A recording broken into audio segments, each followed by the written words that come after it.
स्वागत है आज की ताज़ा खबरों के इस शो में जिसका नाम है कोर्ट्स टुडे हिंदी। मेरा नाम है सैयद आमिर हुसैन और मैं आपको बताऊंगा हिंदुस्तान के सभी कोर्ट से आने वाली आज की ताज़ा अपडेट्स।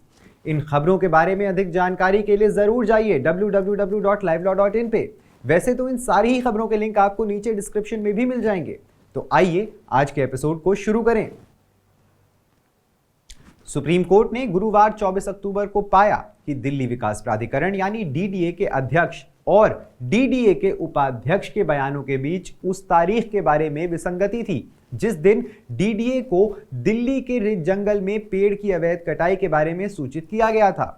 कोर्ट ने कहा कि डीडीए चेयरपर्सन जो कि दिल्ली के उपराज्यपाल वीके सक्सेना हैं द्वारा दायर हलफनामे के अनुसार अवैध पेड़ कटाई की जानकारी उन्हें 10 जून को डीडीए वाइस चेयरपर्सन द्वारा दी गई थी।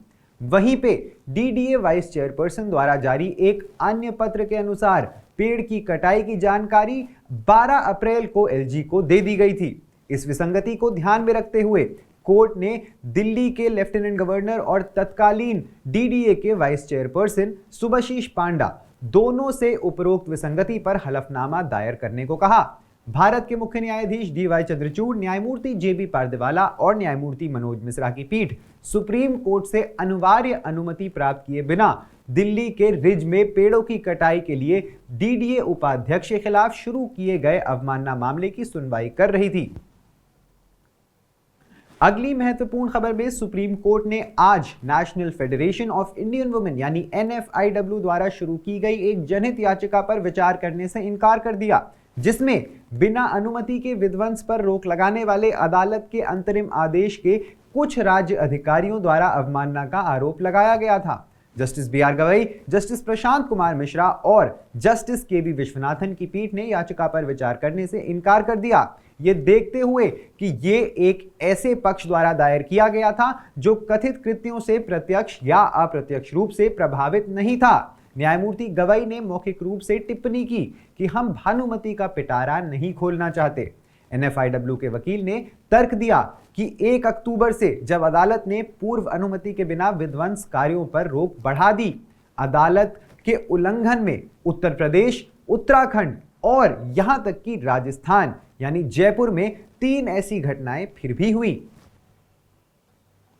अगली खबर में सुप्रीम कोर्ट ने गुरुवार 24 अक्टूबर को अजीत पवार से कहा कि राष्ट्रवादी कांग्रेस पार्टी यानी एनसीपी जो कि उनकी पार्टी है को आगामी महाराष्ट्र विधानसभा चुनावों के लिए घड़ी चुनाव चिन्ह का इस्तेमाल इस अस्वीकरण के साथ करना चाहिए कि इसका इस्तेमाल अदालत में विवाद का विषय है और शरद पवार की ओर से दायर याचिका के अंतिम नतीजे के अधीन है। संक्षेप में कहें तो लोकसभा चुनाव से पहले 19 मार्च और 4 अप्रैल को कोर्ट ने एनसीपी को सभी प्रचार सामग्रियों में एक अस्वीकरण शामिल करने का निर्देश दिया था कि घड़ी चिन्ह का उपयोग न्यायाधीन है। आज कोर्ट ने अजीत पवार को इस आशय का हलफनामा दाखिल करने का निर्देश दिया कि राज्य विधानसभा चुनावों के लिए भी पिछले आदेशों का पालन किया जाएगा। पीठ ने मौखिक रूप से चेतावनी भी दी कि यदि उसके आदेशों का उल्लंघन किया गया तो वो स्वतः संज्ञान अवमानना शुरू कर देगी। मामले की अगली तारीख या अगली सुनवाई 6 नवंबर को होगी।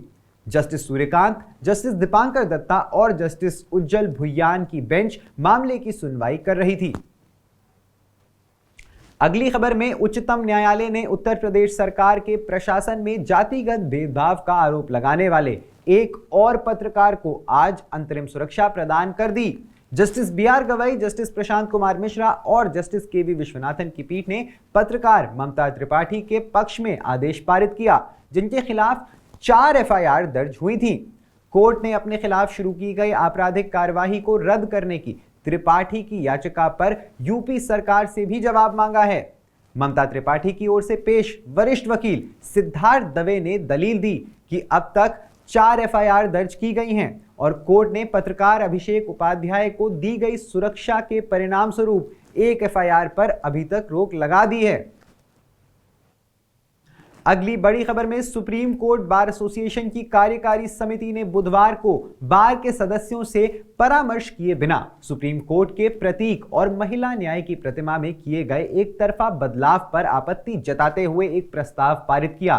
1 सितंबर को सुप्रीम कोर्ट के 75वें वर्ष के उपलक्ष्य में भारत की राष्ट्रपति द्वारा सुप्रीम कोर्ट के नए प्रतीक और ध्वज का अनावरण किया गया था। हाल ही में यह बात सार्वजनिक हुई कि जजों की लाइब्रेरी के अंदर लगाई गई महिला जस्टिस यानी लेडी जस्टिस की मूर्ति में कुछ बदलाव किए गए हैं। परंपरागत रूप से प्रतिमा की आंखों पर पट्टी बंधी होती थी। यह दर्शाता था कि न्याय व्यक्ति की स्थिति की परवाह किए बिना निष्पक्ष रूप से काम करता है। लेडी जस्टिस की नई प्रतिमा की आंखों पर पट्टी नहीं बंधी थी और उनके हाथ में तलवार की जगह भारत के संविधान की किताब थी।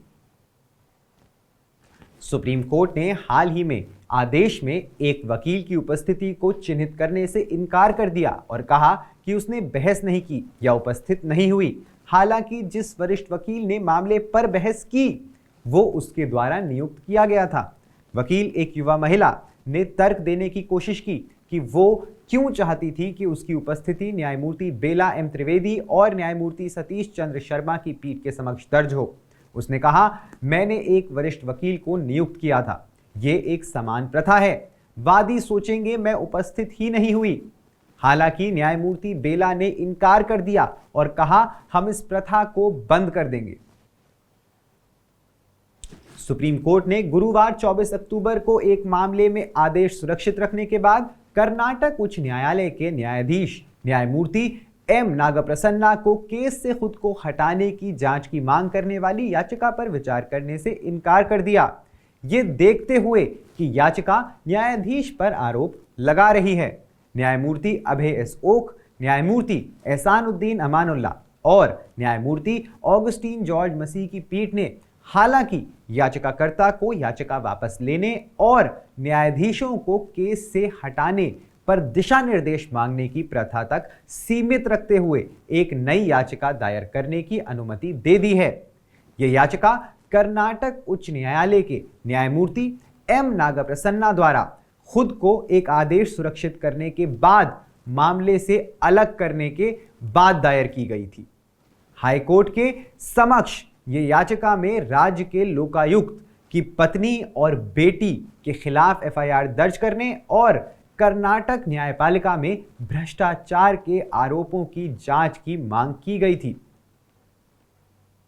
ज्यादा जानकारी के लिए सब्सक्राइब करिए हमारा YouTube चैनल या विजिट करिए हमारी वेबसाइट www.livelawin, जहां आप इन सारी ही खबरों के बारे में अच्छे से जान सकते हैं। लाइव लॉ हिंदी पे आपको हिंदी में सारी ताजा अपडेट्स भी मिल जाएंगी।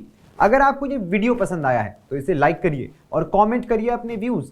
हमें YouTube पर सपोर्ट करने के लिए हमारे चैनल को ज्वाइन करिए एज अ मेंबर और सिर्फ 89 रुपए प्रति माह में आप हमें सपोर्ट करके लीगल जर्नलिज्म को प्रमोट कर सकते हैं। धन्यवाद।